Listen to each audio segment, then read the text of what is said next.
everyone and welcome to all in my YouTube channel Sharpen Classes. I am Aarti Singh and today I am here to represent the lecture 3rd of this chapter, Light Reflection and Refraction. So in this lecture 3rd I am explaining the terms are image formation by concave mirror, uses of concave mirrors, image formation by convex mirror, uses of convex mirror, and learning objectives are understanding practical applications of concave mirrors, image formation by convex mirror and practical application of convex mirror. So let's start this lecture 3rd. So firstly we have to explain the terms convex mirror, image formation by a convex mirror. So see this ray diagram. P is pole and F is focus, and the object is placed at infinity when the incident ray is incident in mirror, and the formation of the image is between pole and focus, and the image is highly diminished because when the size of the object is larger in comparison to size of the image. So by this table, first box is represent the position of the object, and second box is represent the position of the image, and third is size of the image, and the fourth is nature of the image. So firstly, when the object is placed at infinity and the position of the image is at F and behind the mirror, and the size of the image is highly diminished and the nature of the image is virtual and erect. So सबसे पहले मैंने क्या किया, object को infinity पर रखा और image की पोजीशन देखी. जब इमेज की पोजीशन देखी तो मुझे पता चला कि जो इमेज बनती है कॉन्वेक्स मिरर के केस में, जब हम ऑब्जेक्ट को इन्फिनिटी पर रखते हैं तो हमारी इमेज बनती है फोकस पर और behind the mirror means mirror के बाद. और जो हमारी ऑब्जेक्ट साइज़ का जो इमेजेस का साइज़ होता है वो बहुत ज़्यादा डिमिनिश होता है. क्यों? क्योंकि हमारी ऑब्जेक्ट बहुत बड़ी है और हमारी साइज़ जो है इमेज की वो बहुत ज़्यादा छोटी है, तो इसलिए वो कैसी है, हाईली डिमिनिश्ड है. और नेचर कैसा है, वर्चुअल और इरेक्ट होता है. सेकेंड केस में क्या है कि जब हमने ऑब्जेक्ट को कहाँ रखा है, मिरर के ठीक सामने रखा है, तब हमारी जो इमेज की पोजीशन थी वो किसके बीच थी, पोल और फोकस के बीच थी और बिहाइंड द मिरर थी ये भी. और साइज कैसा था इमेज का, ये डिमिनिश थी. क्यों? क्योंकि हमारी ऑब्जेक्ट बड़ी थी और इमेज कैसी थी, बहुत ज़्यादा छोटी थी. और नेचर कैसा था, same as it is nature था उसका भी, वर्चुअल और इरेक्ट. तो ये दो केसेस थे जो मैंने किसमें बताया, इमेज का फॉर्मेशन बनाया किससे, कॉन्वेक्स मिरर से. अब नेक्स्ट क्या है, सेम अब ये एग्जाम्पल के थ्रू देखिए कि मैंने ऑब्जेक्ट को सेम वैसे ही रे डायग्राम बनाया, पोल बनाया, फोकस बनाया और ऑब्जेक्ट को कहाँ रख दिया, इन्फिनिटी पर रख दिया. तो इसका इमेज का फॉर्मेशन देखा कि इस केस में इमेज कैसी बनती है हमारी.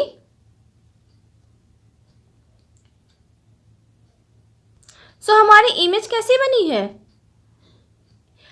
पोल और फोकस के बीच में हमने क्या देखा कि जब हमने अपने ऑब्जेक्ट को कहाँ पे रखा, हमने अपने ऑब्जेक्ट को यहाँ पे रखा है इन्फिनिटी पर, तो हमारी इमेज क्या बनी है ये, और किसके बीच में बनी है, पोल और फोकस के बीच में.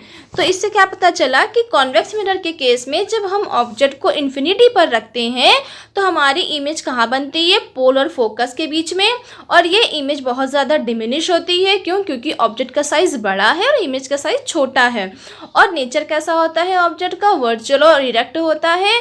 और जो इमेज की पोजीशन होती है वो मिरर के बाद होती है. ठीक है, ये केस था कब, जब हम इमेज का फॉर्मेशन किससे बना रहे थे, कॉन्वेक्स मिरर से. नेक्स्ट केस में क्या कहा कि अब हम कंपेयर करते हैं कि अगर हम कॉन्वेक्स मिरर और प्लेन मिरर का इस्तेमाल करते हैं तो दोनों में कंपेयर क्या है, एज अ वर्किंग की तरह. क्यों? क्योंकि हम अपनी वर्किंग में भी, डेली लाइफ में भी हम कॉन्वेक्स मिरर और प्लेन मिरर दोनों का यूजेस करते हैं. तो क्या डिफरेंस है दोनों के यूज़ में, कहा है कि जो प्लेन मिरर होते हैं उनमें जो साइज़ होता है ऑब्जेक्ट का वो सेम साइज़ होता है हमारी इमेज का. मीन्स कि जैसा हमारी इमेज होती है वैसा ही सेम साइज़ जैसा हमारे ऑब्जेक्ट की साइज़ है सेम साइज़ होती है हमारी इमेज की। फॉर एग्जाम्पल अगर अपने घर में जो हम प्लेन मिरर का यूज़ करते हैं तो जैसी हमारी ऑब्जेक्ट होती है वैसे ही हमारी इमेज बनती है।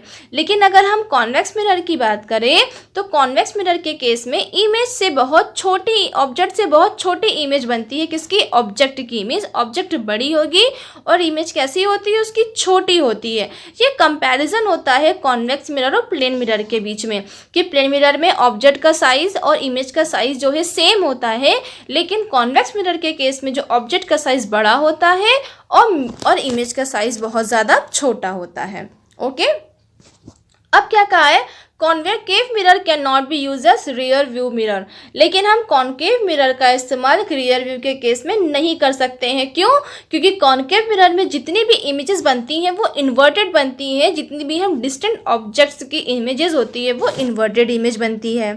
ठीक है, अब क्या कहा है कि प्लेन मिरर और कॉन्केव मिरर, कॉन्वेक्स मिरर, इन दोनों का अगर हम डिफरेंस निकालें, डिस्टिंक्शन निकालें इनके बीच में, तो कहते हैं कि all the mirror produce images of our faces. कहा है कि इनके अलग अलग, भाई मिरर ही अलग अलग हैं तो इनके जो फेसेस, इनकी जो इमेजेस बनती है वो भी डिफरेंट डिफरेंट होती है। ठीक है, तो क्या है, बिना टच किए हम कैसे बता सकते हैं कि ये प्लेन मिरर है, ये कॉन्केव मिरर है, ये कॉन्वेक्स मिरर है और ये क्या नाम है, प्लेन मिरर है, कॉन्केव है कि कॉन्वेक्स है? बिना टच किए हम कैसे बता सकते हैं? तो क्या है, concave mirror will produce a magnified image. जो कॉन्केव मिरर से हमारी इमेज का फॉर्मेशन होता है वो मैग्नीफाइड इमेज होती है। ठीक है, जब भी कोई मैग्नीफाइड इमेज प्रोड्यूस होगी तो हम कहेंगे ये कॉन्केव मिरर है।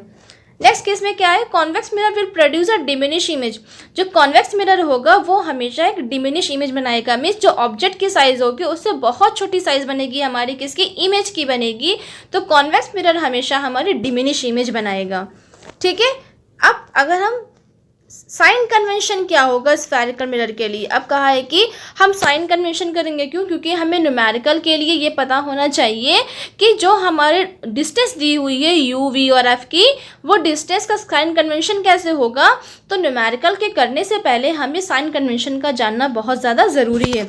अब साइन कन्वेंशन हम कैसे करेंगे उसे देखिए। New Cartesian sign convention is use for measuring the variance distance in the ray diagram और स्फेरिकल मिरर। कहा है कि अगर हम एक कार्टेशियन प्लेन का यूज़ करें, कार्टेशियन प्लेन का मतलब है जिसमें एक्स एक्सिस हो, जिसमें वाई एक्सिस हो, अगर हम ऐसे कन्वेंशन, साइन कन्वेंशन का यूज़ करते हैं मेजरिंग के लिए, तो अलग अलग डिस्टेंस के लिए हम अलग अलग केसेस में अलग अलग साइन कन्वेंशन बताएंगे और दोनों के लिए बताएंगे, कॉन्केव मिरर के लिए भी और कॉन्वेक्स मिरर के लिए भी। कहा है कि अगर ऑब्जेक्ट हमारी, the object is always place to the left of the mirror. कहा है कि अगर हमारी ऑब्जेक्ट मिरर के लेफ्ट में होगी तो इंसिडेंट रे से जो ऑब्जेक्ट की इंसिडेंट जो रे होगी ऑब्जेक्ट से वो हमेशा मूव करेगी लेफ्ट टू राइट। मीन्स क्या कहा है कि जब भी हम ऑब्जेक्ट को क्या करेंगे, मिरर के लेफ्ट में रखेंगे तो हमारी जो इंसिडेंट होगी, मतलब ये है कि जो इंसिडेंट होगी रे होगी वो ऑब्जेक्ट से हमेशा हमारी मूव करेगी लेफ्ट टू राइट। ठीक है, all the distance are measure from pole the mirror as origin. का जाहिर सी बात है कि हमेशा हम पोल को एज अ ओरिजिन की तरह लेंगे। The direction of light ray is taken left to right. अगर हम डायरेक्शन लेते हैं लाइट रे की लेफ्ट से राइट की ओर, तो the distance measured in the same direction as that of incident light left to right are taken as positive. कहा है कि जब भी अगर हमारी ऑब्जेक्ट हमारी क्या है, मिरर के लेफ्ट में है और इंसिडेंट रे हमारी लेफ्ट से राइट की ओर मूव हो रही है, तो उस समय हम जो डिस्टेंस लेंगे इंसिडेंट रे से वो लेंगे पॉजिटिव। ठीक है, लेकिन अगर इंसिडेंट रे हमारी राइट टू लेफ्ट है तो हम लेंगे मेजरमेंट निगेटिव। लेकिन पोल को हमेशा ओरिजिन लेके चलना है। ठीक है, मीन्स कि अगर हम एक डायग्राम के थ्रू ये देखें, मान लीजिए ये मिरर है। ठीक है, अगर इंसिडेंट रे हमारी इस साइड है, ये जो डिस्टेंस होगी वो हमेशा निगेटिव साइन में होगी। लेकिन अगर हम आगे की डिस्टेंस की बात करें राइट टू लेफ्ट, तो ये हमेशा हमारी कैसी होगी, लेफ्ट टू राइट पॉजिटिव होगी, राइट टू लेफ्ट निगेटिव होगी। मीन्स अगर हम लेफ्ट टू राइट जाएंगे तो ये हमेशा कैसे लेंगे, पॉजिटिव लेंगे। मीन्स हमेशा बस नॉर्मल वे में याद रखना कि अगर हम मिरर के से पहले की बात करेंगे तो वो निगेटिव साइन होगा, और मिरर के बाद की बात करेंगे तो वो पॉजिटिव साइन होगा। ठीक है। The distance measured above the principal axis are taken as positive. अगर हम प्रिंसिपल एक्सिस के ऊपर की बात करेंगे तो हम पॉजिटिव लेंगे, अगर हम प्रिंसिपल एक्सिस के बिलो की बात करेंगे तो निगेटिव लेंगे। मीन्स कि ये है हमारा प्रिंसिपल एक्सिस, अगर हम इसके ऊपर की डिस्टेंस लेंगे तो ये पॉजिटिव हो जाएगी, अगर हम इसके नीचे की डिस्टेंस लेंगे तो ये निगेटिव हो जाएगी। बस इतना ही मतलब है इस पॉइंट का। तो इस तरह से हम साइन कन्वेंशन फाइंड आउट कर सकते हैं। ठीक है। अब नेक्स्ट क्या है, मिरर फॉर्मूला होता है। ठीक है। अब हमने साइन कन्वेंशन तो देख लिया, तो मिरर फॉर्मूला ही पता होना चाहिए। A formula which gives the relationship between the images distance and focal length is known as mirror formula. एक फॉर्मूला बनता है जिसके बीच में किसके, इमेज की डिस्टेंस के बीच में ऑब्जेक्ट की डिस्टेंस हो गई, फोकल लेंथ हो गया मिरर का, इनके बीच में एक फॉर्मूला ड्राइव होता है जिसे हम मिरर फॉर्मूला कहते हैं। वो मिरर फॉर्मूला होता क्या है, 1 upon image distance plus 1 upon object distance upon 1 upon focal length. ये होता है इनके बीच में रिलेशन, किसके, इमेज डिस्टेंस से ऑब्जेक्ट डिस्टेंस में, और फोकल लेंथ का ये फॉर्मूला बनता है कि 1 upon image distance plus 1 upon object distance and equal to 1 upon focal length. अगर इनके टर्म के अकॉर्डिंग लिखे तो जो इमेज की डिस्टेंस होती है वो v होती है, ऑब्जेक्ट की डिस्टेंस होती है वो u होती है, जो फोकल लेंथ होता है वो f होता है। तो फॉर्मूला ड्राइव होता है 1 upon v plus 1 upon u equal to 1 upon f. ये है हमारा किसका फॉर्मूला, ये है हमारा मिरर फॉर्मूला। सो v क्या है, हमारी डिस्टेंस है किससे, मिरर से लेके इमेज की, u क्या है हमारी ऑब्जेक्ट से लेके मिरर तक की डिस्टेंस है, और f क्या है हमारा फोकल लेंथ है किसका, मिरर का। ठीक है। If magnification is positive then the image is upright. कहा है कि अगर हमारा मैग्निफिकेशन पॉजिटिव होगा तो हमारी इमेज अपराइट होगी, लेकिन अगर मैग्निफिकेशन हमारा नेगेटिव होगा तो हमारी इमेज इन्वर्टेड होगी। मीन्स है कि हमारी इमेज प्रिंसिपल एक्सिस से कैसी होगी, अबव होगी, बिलो होगी, सॉरी। अब मैग्निफिकेशन क्या होता है हमारा, जो मैग्निफिकेशन होता है वो डिफाइन करता है हमारा रेशियो, किसका रेशियो, हाइट, इमेज की हाइट का और ऑब्जेक्ट की हाइट का जो रेशियो होता है वो हमारा मैग्निफिकेशन होता है। मीन्स अगर मैग्निफिकेशन की बात की जाए तो हम कहेंगे किसी भी मिरर या किसी भी ऑब्जेक्ट की जो इमेज की हाइट होगी वो और जो ऑब्जेक्ट की हाइट होगी वो, इन दोनों का रेशियो हमारा क्या होगा, मैग्निफिकेशन होगा। ठीक है। जिसे हम कहते हैं m equals to h dash upon h। h क्या होती है, हमारी इमेज की हाइट होती है, और h क्या है, h डैश हमारी इमेज की हाइट है, और h क्या है हमारा ऑब्जेक्ट की हाइट है। तो ये हमारा क्या है, ये हमारा मैग्निफिकेशन है। Magnification produce by a mirror is also defined as the ratio of the image distance of the object distance. मैंने बताया ना कि मैग्निफिकेशन क्या होता है, ये रेशियो होता है हमारी इमेज की हाइट और ऑब्जेक्ट की हाइट का जो रेशियो होगा ये हमारा मैग्निफिकेशन होगा। ओके। अब नेक्स्ट क्या है, m equals to h dash upon h, या क्या कहेंगे minus v upon u। Means v क्या है हमारी, v हमारी इमेज से डिस्टेंस होती है और h हमारी, u हमारी ऑब्जेक्ट से डिस्टेंस होती है, इसलिए फॉर्मूला क्या बन जाता है, माइनस v अपॉन u हो जाता है। ठीक है। ये दोनों केस के लिए होता है। मीन्स कॉनकेव मिरर में भी यही फॉर्मूला इस्तेमाल होता है और कॉन्वेक्स मिरर भी में भी यही मैग्निफिकेशन इज यूज किया जाता है। एक magnification has a value greater than 1, कहा कि मैग्निफिकेशन की वैल्यू अगर 1 से ज़्यादा है तो इमेज क्या होगी, हमारी ऑब्जेक्ट की इमेज बड़ी होगी। ठीक है। अगर हमारे मैग्निफिकेशन की वैल्यू इक्वल टू 1 है, अगर 1 के इक्वल में है तो ऑब्जेक्ट की साइज हमेशा कैसी होगी, इमेज की साइज ऑब्जेक्ट की साइज के इक्वल होगी।